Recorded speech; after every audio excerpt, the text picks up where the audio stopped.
Hej, Røed fra Danmark. I would like to ask you about this film you showed, Maussan, you pronounce it that way. Why was it dark like that?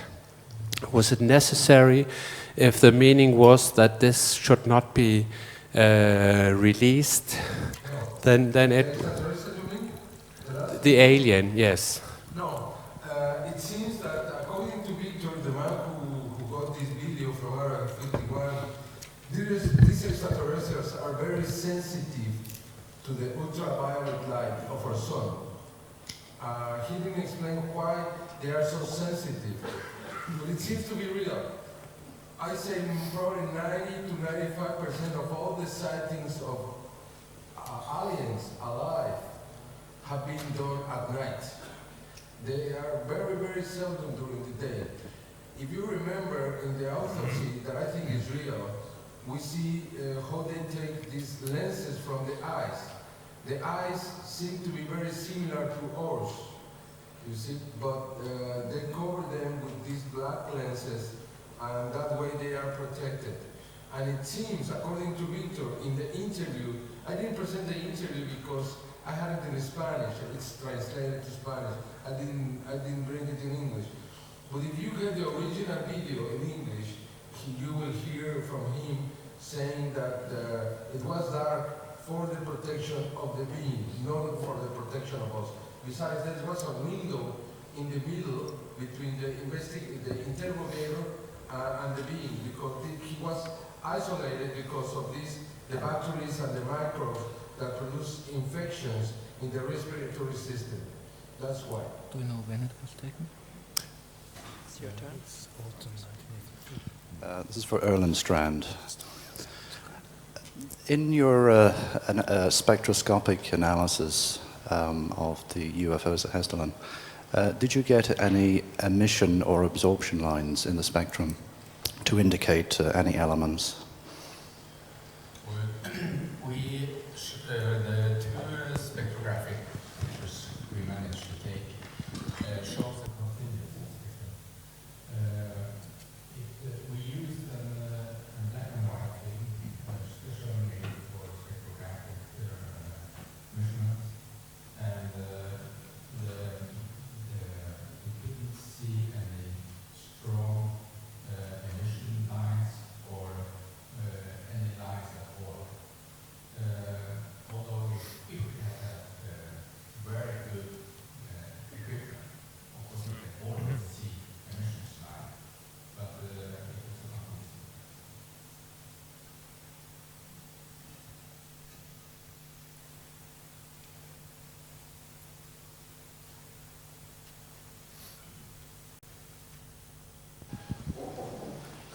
I would like to ask a question in relation to how these aliens look like.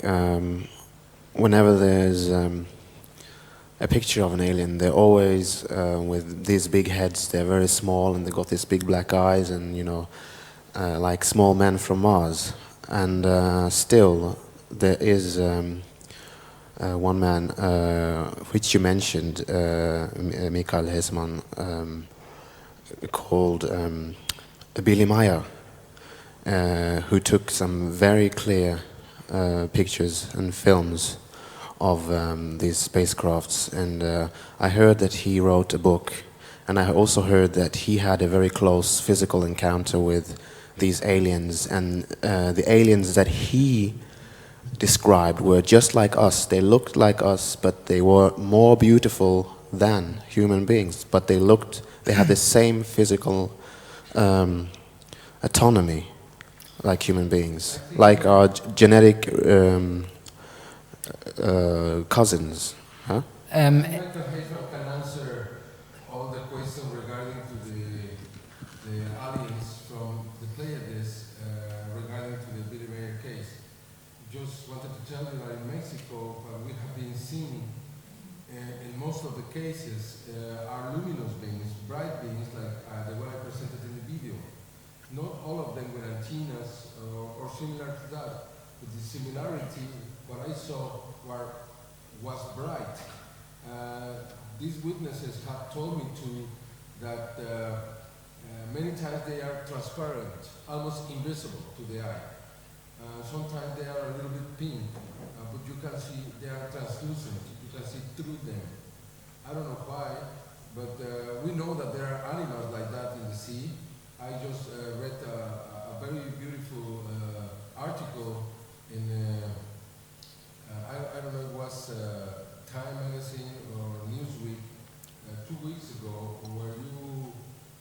where they presented many transparent animals on Earth. I mean, this is very possible. And this is probably the same consistency of the beings that are being present in Mexico. Yes, there are many kinds. Supposedly there are more than 160 kinds, different kinds of extraterrestrials. Most of them are small, big guys, as you say, the Martians. I don't think we should consider them Martians because I don't think they come from Mars. But at the same time, it seems to be this form the most predominant of all. However, there are some very important cases like the Billy Meyer case, like the Adamski case, and other cases, the Daniel Fry case, where they are related to us humans. And I think Michael can answer that. Actually, we have 4 major types of aliens which we're seeing all over the world. One of them is indeed the group of the little gray beings which were seen even in the past. We have statues found in modern-day Yugoslavia, 7,000 years old Neolithic statues which show little beings with big slanted eyes. Also in Sumeria in the Ubaid culture 4,500 before Christ. But on the second major group is the one which Billy Meyer is in contact with and all the other contactees too, which looks like us, and actually, you know, they could be here in the audience without you finding it out. There are some young ladies here in the audience which are so beautiful that I sometimes wonder if they are. Actually, they look a little bit more perfect than we do. And the third group is giants, 3 meters, 3.5 meters, like the ones seen in Israel on Russia in 1989 in the Voronezh case. And the fourth group is, as Jaime correctly said, beings of light which can materialize, which can take any shape or form they want, from small to big to perfectly human. And so I'm against labels. Some ufologists say, look, I mean, the ones which look Nordic are of course good because they are like the Norwegians, and Norwegians are good.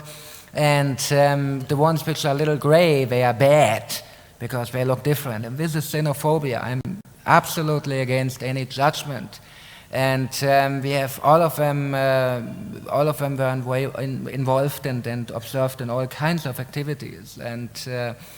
And therefore, any judgment, any alien racism is absolutely wrong and dangerous.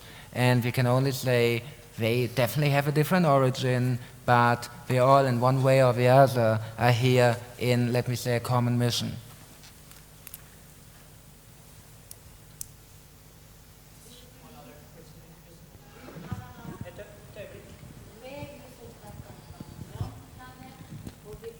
Many different ones.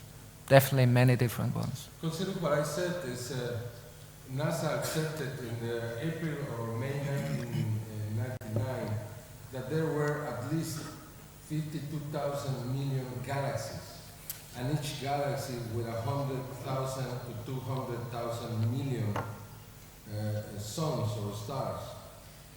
Those are the possibilities to find life in some other places. Besides, just in our own galaxy, there are more than 100 to 200,000 million suns.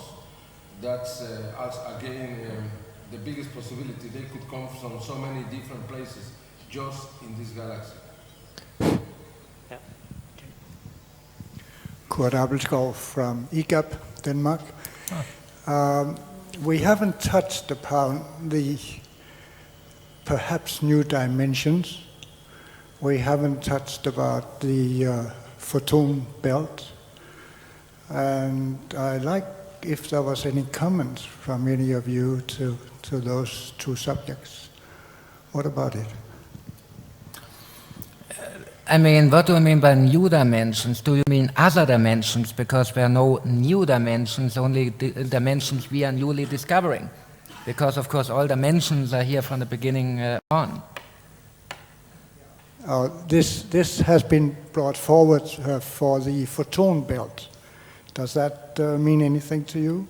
I heard about a so-called channeling or whatever, however you want to call it, claiming that mankind, planet Earth, our solar system is entering, passing through a kind of photon belt. Yeah. But I listened to it carefully, and I looked if I get any confirmation from any other case, because if something like this is really happening, of course you can't get it only from one source, but you have to get it from different sources. And I'm working with several contactees, including Carlos Diaz, Billy Meyer, and so on.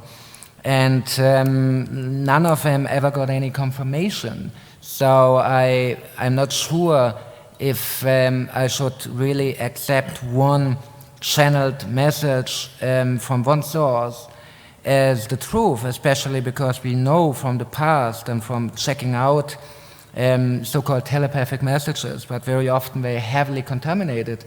And that's why people like George Adamski, for example, one of the very first contactees from the very beginning, was fighting a war against channeling and spiritism, because you get so many wrong, misleading messages where subconscious fears and misunderstandings were playing the main role.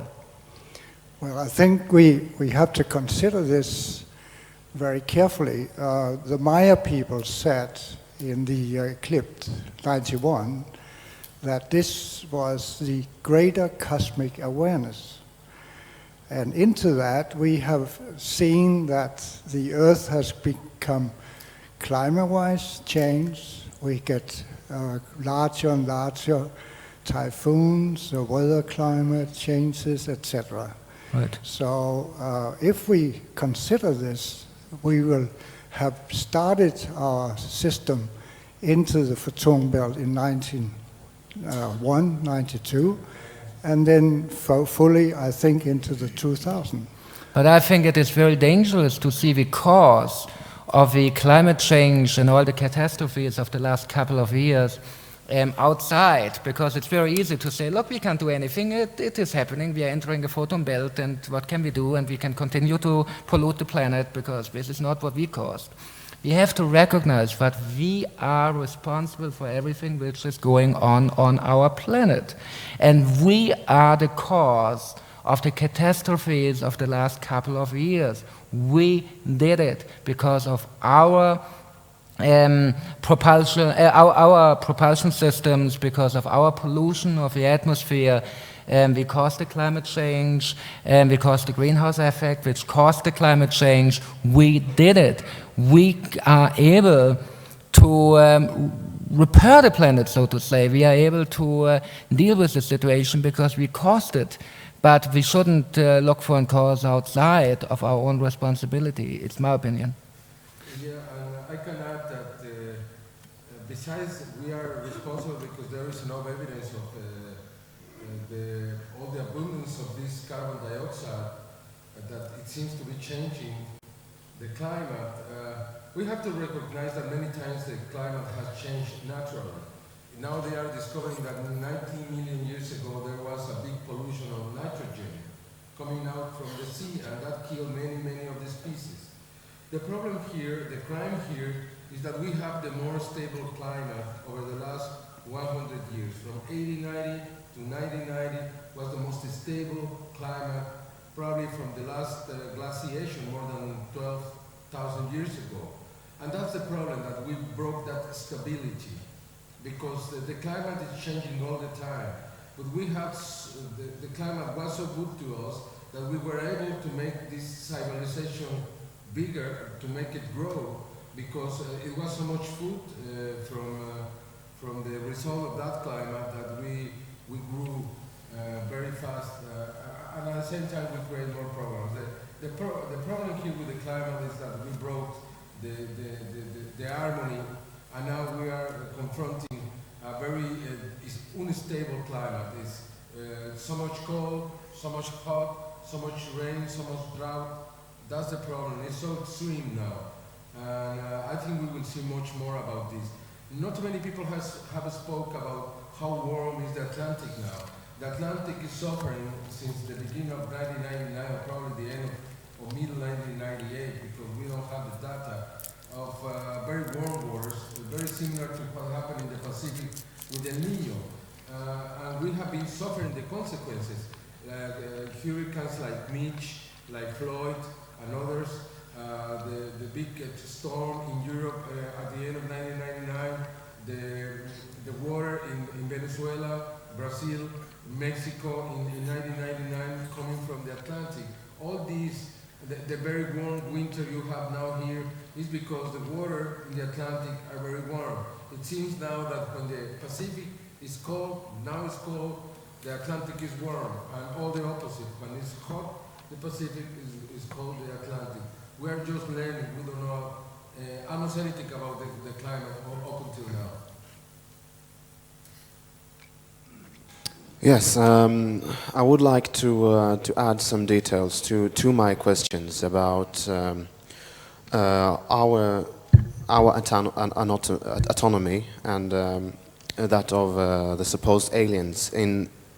As Denikin has spoken of very often, in all ancient cultures, from Indian native cultures to Egypt to Greece, there's descriptions of the kingdom from heaven coming down to earth and teaching human beings how to construct things and giving human beings a language and culture and all that. And my question is, knowing how humanity has very difficult to accept even other colors of human beings, if these aliens were small grey men, I mean the ones that came to Earth to teach, if they were small grey, how could then our forefathers accept them as gods and accept them as teachers when they were so different? Isn't it more probable that these aliens would adapt or would resemble human beings so as to easier communicate with human beings in that age and teach them? And another thing I want to add is Denikin very often mentions the opening of the Bible where there's a sentence that goes like, let us create man in our own image, as a statement from the gods, as the creators of the human race. And in many ancient scripts, there's the descriptions of the gods mating with human beings, having children with human beings, so as to elevate the human race. So there must be a very close link between aliens looking exactly like us and those aliens who taught the human race. Yeah. Very long questions. Could you make short questions? Because I think we lose it sometimes. Yeah, very short is... if there's a link between them and us. That's how I understood it. Yes, the thing is that the images that are shown in media, in comic books, everywhere, of how alien looks like, is very stereotype. And it's what I'm saying, isn't it more probable, from what I've said, that the aliens that we really have to deal with are those who look like us, knowing our history, knowing what the ancient scriptures says. Let us make man in our own image and so on. You're completely right that most probably the main group of aliens which visited mankind in the last, 6,000 years or more, looked very much like us. And indeed, we have Genesis 6, where you read how the sons of the gods, the Bene Elohim, saw how beautiful the daughters of men were, and obviously they came to Norway, and they were mating with them and created children.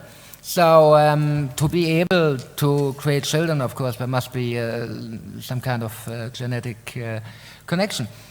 Also, you quoted the Bible correctly, and if you know what the Bible as we know it originates from the Babylonian and Sumerian writings, you find an even more detailed story, and you find a reason why they created man, because they didn't say in the original Sumerian version, create man according to our image, but they said, let's make a Lulu Amelu by mixing the being which already exists with our seed. And a Lulu Amelu means a primitive worker. And so the socialist idea that we are all workers is true.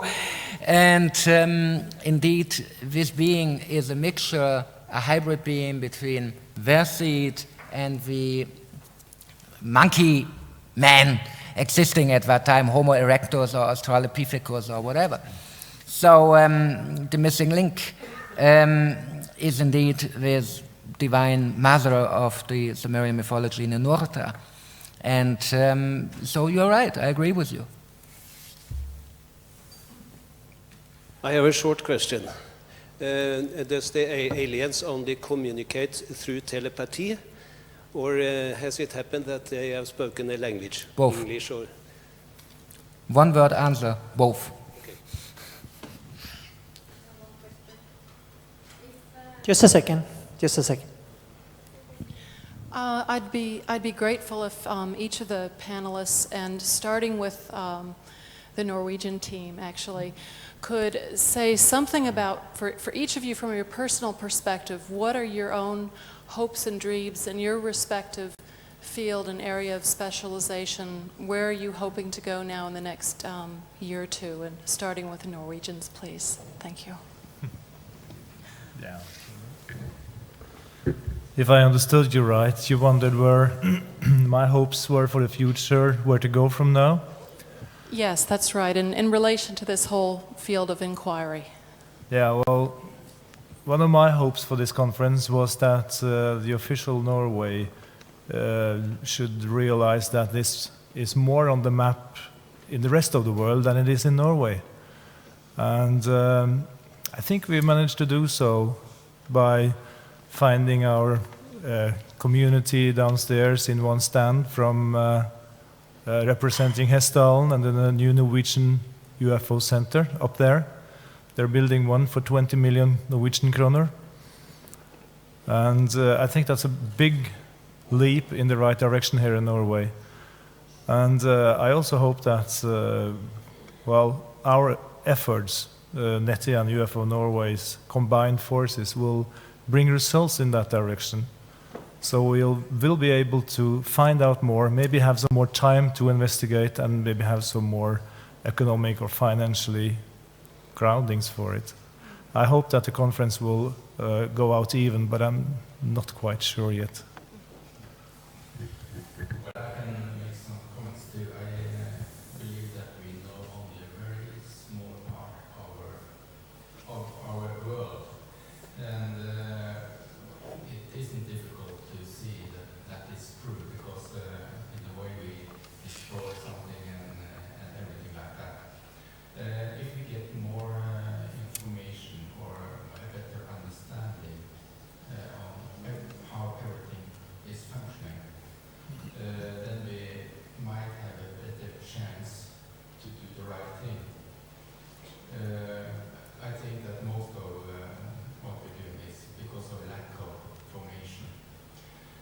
That's one thing, and if we become more open and see the signals, where you can see the signals everywhere, and listen to it, it might be that we can get the right information together with investigation, of course.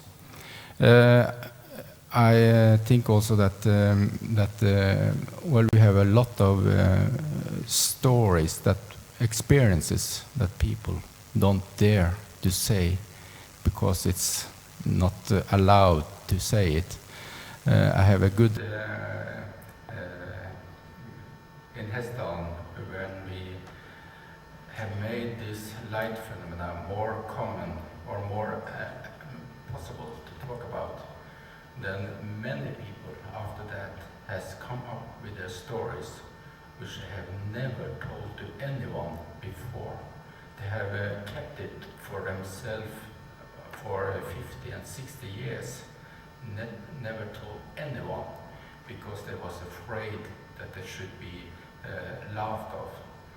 And if this will continue, then there are a lot of experience in our world that would never come true.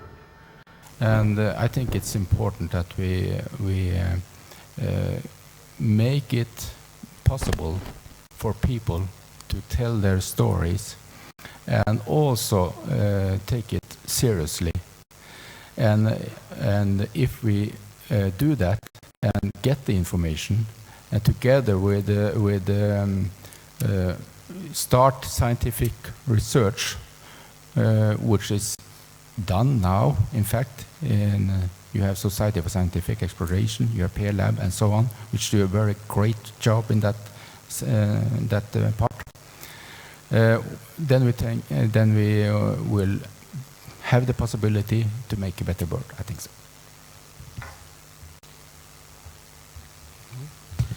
Well, what I want to remember, I am a journalist. What I want is to find the evidence of this reality is something that is undeniable. We are going to look for it in the very near future.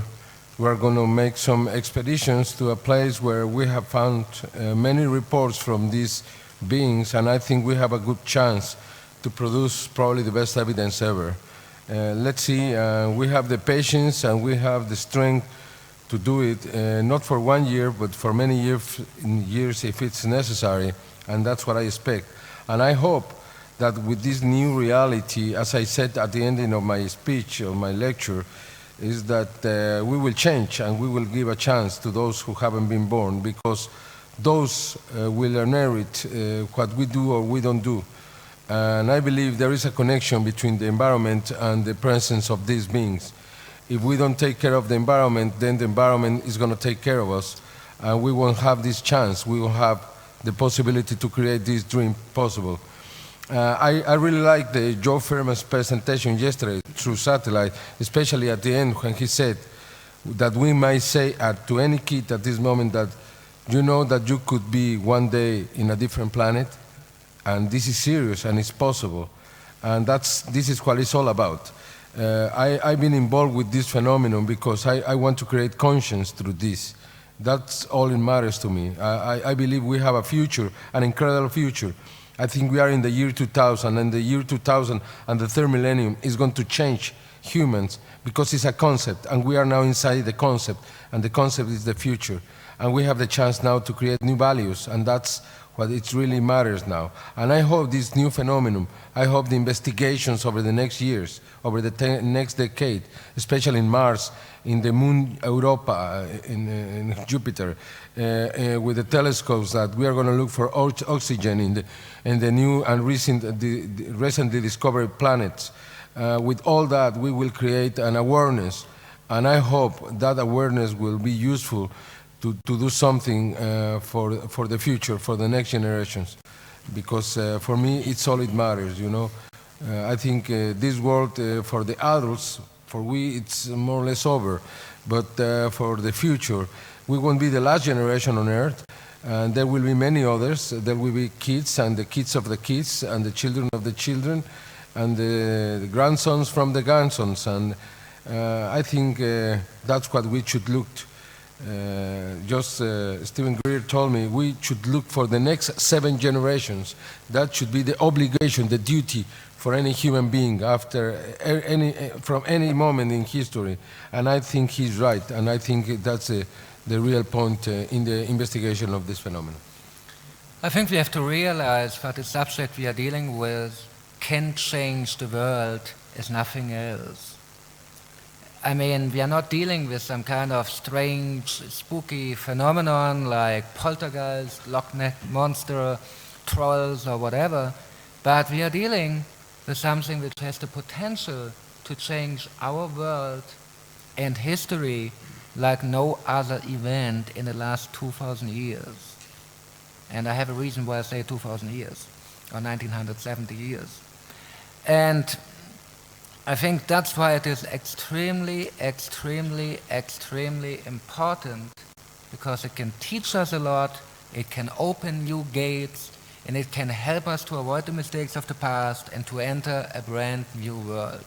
That's why we really have to take, especially us who know the truth because we investigated it for all our life, but we have to deal with it very responsibly and put all our means and efforts into communicating and revealing the truth.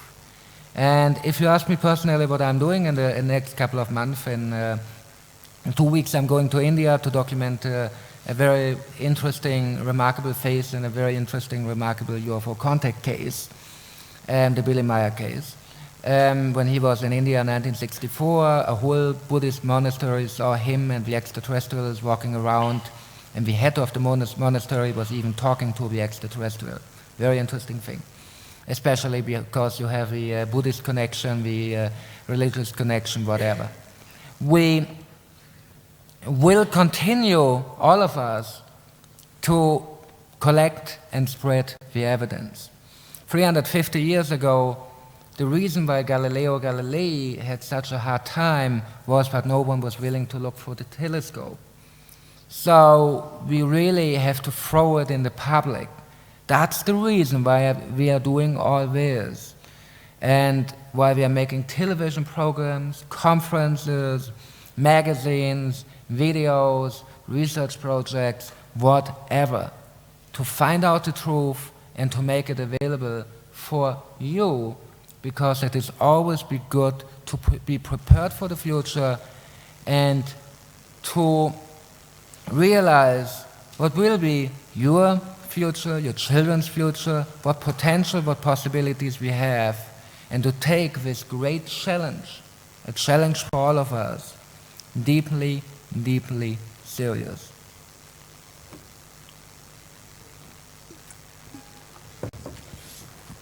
Yes, I was wondering, these spaceships, how fast do they go? And are they in our sun system or in another one? And how many years will they use from, let's see now, Pluto to the Earth, if they go twice the light? Look, they don't even travel by the speed of light. They travel beyond the three-dimensional time-space continuum. So they can do it from Pluto or even from the Pleiades in 0 time, because the place where they go, there's no time anymore. And where they come from? Far away, not from this solar system. Maybe they have bases on the moon, or maybe they have bases wherever, but they don't come from the solar system. Some of them come from other galaxies, maybe. In their time-space continuum where they live, they do, but when they travel, they enter another dimension beyond the time-space continuum, beyond the 4th dimension time, the first 3 dimension space and the 4th dimension time, enter this 0 time dimension and enter the 3-dimensional time-space continuum again at the location where we want to go. Stephen Greer spoke about it in his lecture, Joe Firmage mentioned it in his presentation, and it's too short a time now to go into details, but I can only tell you there are lots of very good, very brilliant works by very famous physicists. I'm not a physicist, I'm a historian. That's my background, historian, cultural anthropologist. And they're more competent to explain you, but I can tell you the principle. And the principle is they don't go linear, in a linear way.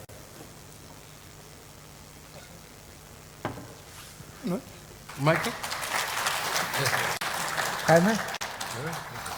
Well, you know, it is not our job to judge about a personal, subjective experience, dream, vision, whatever it is. It is legitimate, it is his experience, his dream, his vision.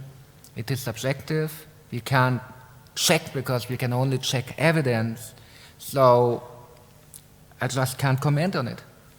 Can you?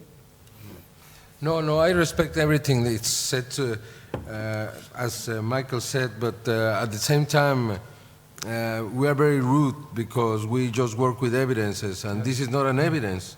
If this man would prove to be an evidence, then we would investigate that evidence. Yeah. But at the same time, we respect that because probably it's right, probably it's true, and probably he has his own ways to believe it, and he found some reason to believe it more through some of the evidences. But it would be very unfair to make any comment on this because, again, probably other kind of investigators could answer better than we have, because I'm a journalist, and again, it doesn't seem like, but I'm very skeptical of many things, you know. But at the same time, I respect, and what I encourage you is to find the evidence to support what you are proposing in this comment. I fully agree.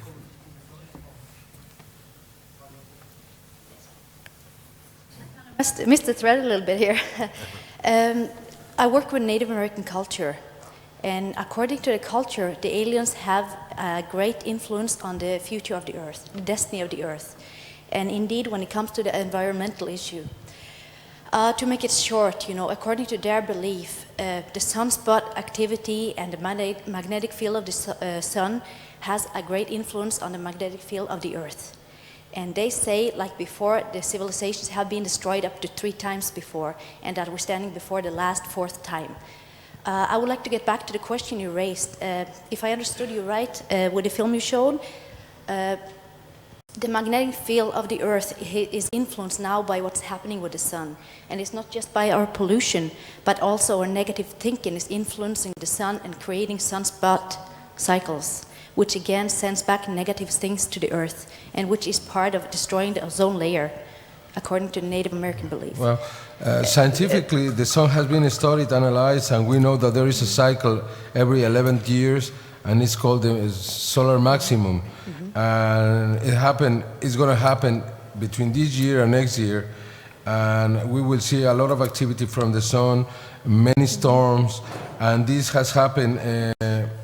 If it doesn't happen, then the air would cool down very much, like it happened with the minimum of Mulder in the 18th century. I think was from 1743 to 1770 or something like that, like almost 30 years that there were no explosions in the sun. It's very difficult. I believe that the Native Americans observe stars longer than we accept, because, for example, the Mayas have observations of Venus of Mercury of 5,125 years. How they do that? Their calendar is just 3,114 years old before Christ, but it starts in the 13th period. If we run this calendar to the first period, it would be 8,239 years. It means that probably they come from very old times. Probably there was another civilization, probably Atlantida, probably Lemuria or something else. And they had the chance to observe Earth better than we have.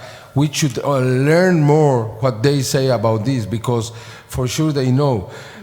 We have been analyzing, and it seems that the cluster of the Earth shift 9,600 years before Christ, and that's why the Antarctica, like Eric Bondanicans was saying, moved to be from Atlantida to Antarctica, and probably that's the reason. We don't know, it's pure speculation, and we have to be clear that it's pure speculation, but the possibility of the observation is real. What we have to respect from the old cultures, the Egyptians, especially the Mayas, the Teotihuacans, the Olmecs, the Incas, all those people were their patience to observe the sky.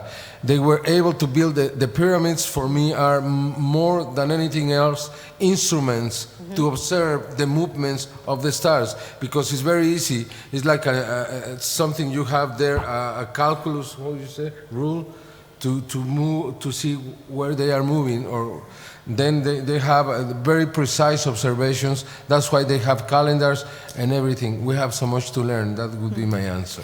I would like to add something to what Jaime said and to your question. First of all, we indeed can and should learn a lot from Native American cultures, especially because they live much more in harmony with the earth and the forces of the earth than we do. And that's why I have a greater intuition for what is really going on in nature. And second, the Native American traditions had a lot of ET contacts in the past. They still do. And they still do. And I went to a reservation, Lakota reservation, by myself 2 years ago, and interviewed, and Jaime went too actually. And did you go to the No, I also did. Okay. Yeah. And I interviewed several medicine men who told me about aliens manifesting during a sweat lodge ceremony. I learned from another Native American about an ET, one who looked exactly like the being on the alien autopsy, but alive, who lived among their tribe for 5 years, undetected. They protected it, but the American government couldn't find it after it crashed, and things like this. So we have a very rich history of interplanetary contact among the Native Americans. And if people ask why there's no open contact, I can only say they have an open contact. Why we don't have it? Why? We don't have an open contact yet, when other cultures like the Native Americans already have it for many hundreds and thousands of years. Maybe we are doing something wrong. I just wanted to say one thing. I didn't get back to that, but you raised the question about why the aliens are seen more around places like the volcano eruptions. Could it be that, you know, like according to Native American cultures, they have a big influence on our future, like they always have with human development of the Earth? You said that there's great magnetic, you showed a machine here that showed there was a great, how do you say that? A strong force showing there's a lot of magnetic field around eruptions, volcano eruption, right? Yes. And you said that when they were shown aliens or spaceships around, that was lessening the magnetic field. Was that right? Did I understand you right there? No. That was lessening it? No. Oh, did I misunderstood? No. Because I wanted to mention that maybe they have a role in connection with the magnetic field. I don't know. It's very difficult to know. What is true, they are there, and especially close to volcanoes that are going to erupt. When we have so much energy under the volcanoes, probably they take the energy, probably they use it, probably they help us to stop the eruption. Whatever you say is valid because we don't really know. The only thing that is true is that they are there, and especially when the volcano is active, and especially when there is going to be an eruption, small or big, whatever. Erling, and I wanted to mention this as he is my witness because he was in this expedition. They went to Mexico. He went to the volcano Popocatépetl with people from Discovery Channel, the BBC of London, or Channel 4? Channel 4. Channel 4 from London, Discovery Channel. They went to the Popocatépetl and they couldn't believe what happened there. They took a machine there and they found more energy under the volcano Popocatépetl than anywhere else in the world, probably in history, and we don't know why. And then another thing that I wanted to come into the open, because I've been with this thing for so long, that they had a sighting on the last night before they left. Is that right? And they never mentioned that in the program. That's unfair, because these people went to the Popo and just said, oh, everything is natural, what people are watching here, poor stupid Mexicans, they don't know what is a natural event, they don't know what is coming from here. We know, we come from Europe, we come from England, we come from Norway, and Mexicans is natural. Take it easy, okay? And you know something? They had, and Erling is going to answer to me and to you, what happened that last night, okay? Well, first of all, this magnetical field was very big fluctuations around that volcano. We did a lot of measurement, other places too, but close to the volcano was a very strong magnetic fluctuation, and it changed, not strong all the time, but sometimes very strong and sometimes less strong, but it was very strong all the time. The magnetical pulsation type, PC1, that if one... Well, we did have an observation. It was light coming from the volcano many times.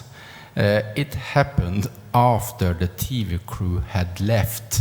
We were there with the TV crew because they should do a documentary, and we didn't see anything, so they went home to the hotel.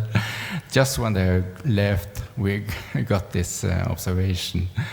And when we got back to the hotel the next morning, we told them that we did get an observation just when you had left. And it was very important that we had, and we asked them to interview us, because we thought that it would be very important to say that we also saw something.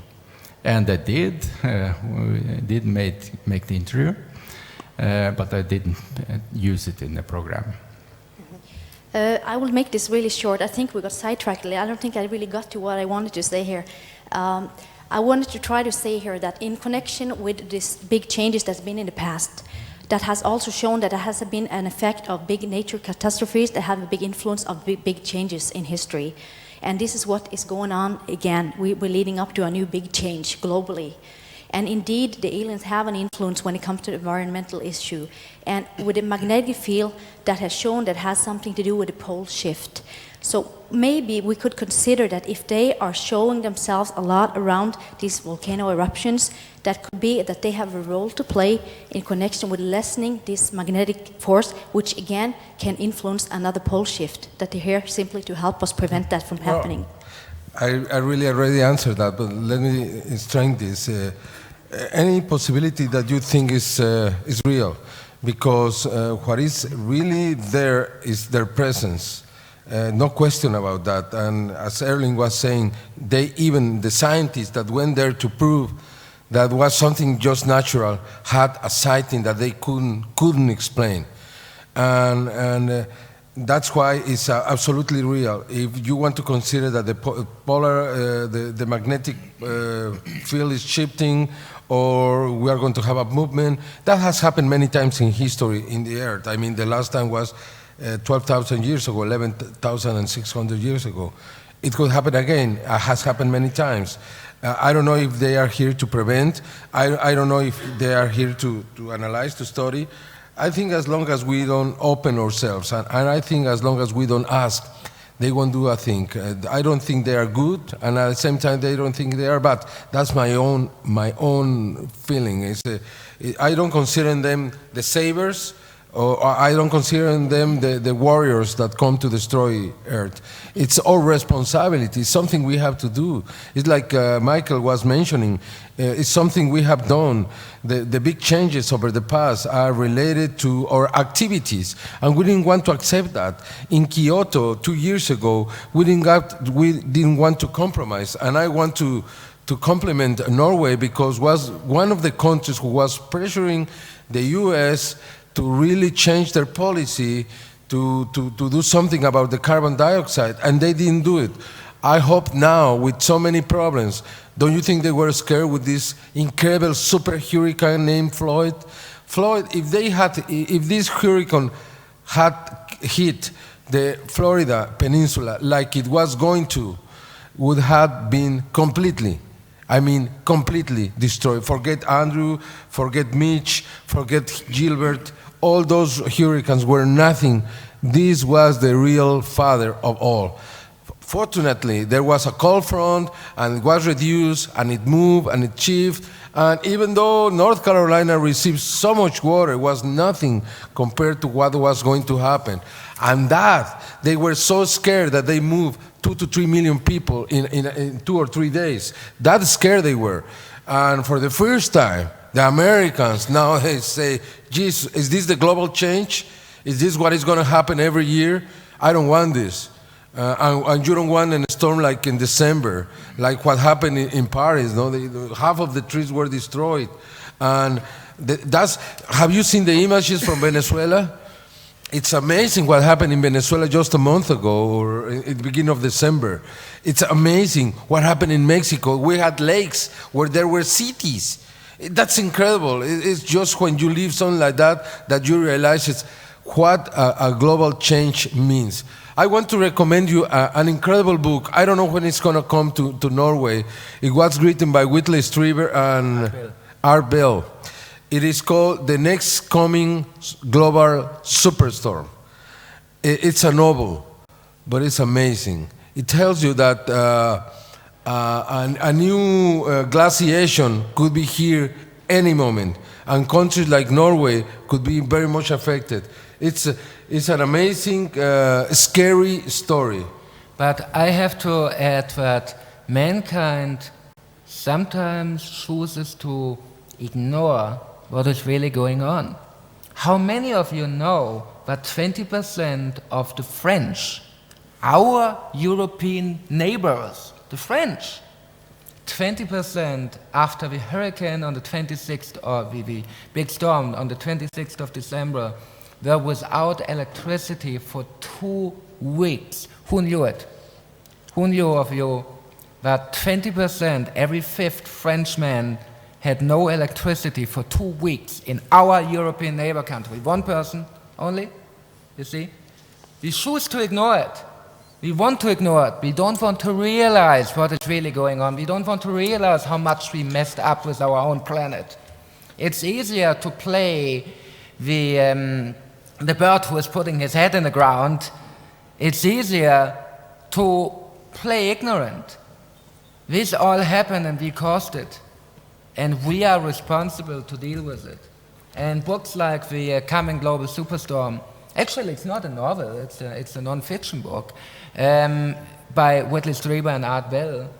And all the ecological warnings, the warnings you hear from the UFO contactees, they are all to be taken deeply serious. When I worked with UFO abductees and interviewed them, I was shocked how many of them received images, films of the future of planet Earth. And again and again and again the message, you have to save the planet. You are responsible. You know, personally, I never wanted really to deal with abductions because I found it, you know, a difficult to prove thing. I'm a journalist. I'm like Jaime. We like evidence. I like to go for a story. I like to check a video. I like to find eyewitnesses. And I have a problem if only one person experienced something because it's very difficult to prove. But on the other hand, I decided to make this movie, Alien Abductions or UFO Abductions, a Global Phenomenon, because what impressed me is not that only people from all 5 continents described the same scenario, but got the same message, saw the same images about the ships.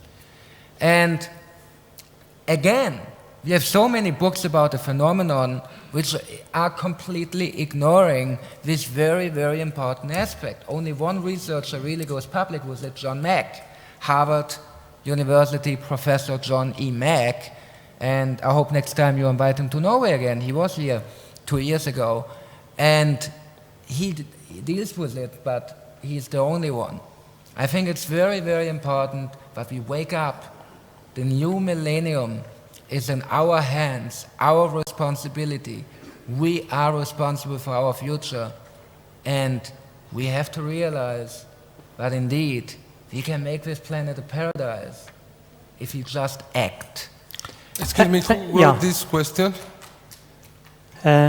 It's a lady over behind there. It is written in Spanish and it says... Let me just say, this is the final question. We are at 40 minutes overdue, so this will be the very last one.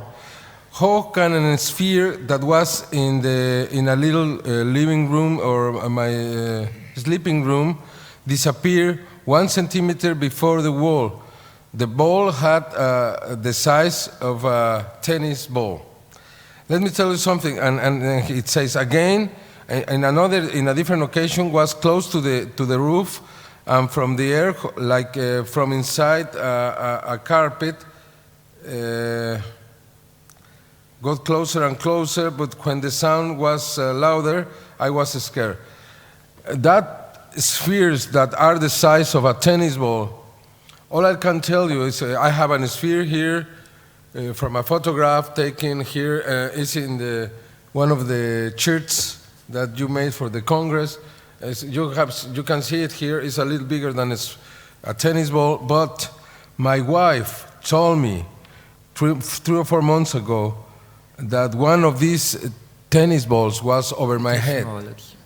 I never saw it. A second occasion, she woke me up at 3 or 4 o'clock in the morning, and she said, as soon as I was awaking you, it disappeared in front of me. I haven't said anything to her. Again, I am very skeptical. I work with evidences, but it's exactly, I'm going to take this paper to my wife, and she's going to feel much, much better. And another thing is, a friend of mine who is a complete skeptic came to me and said, Jaime, my wife told me, and I didn't believe. There is a little thing like this size, silver, in my bathroom. And when I have been taking a shower, I haven't seen it flying around me 2 times. I'm very scared. They are watching us. They are using these things, probably since long ago, but until now we are being aware of their presence.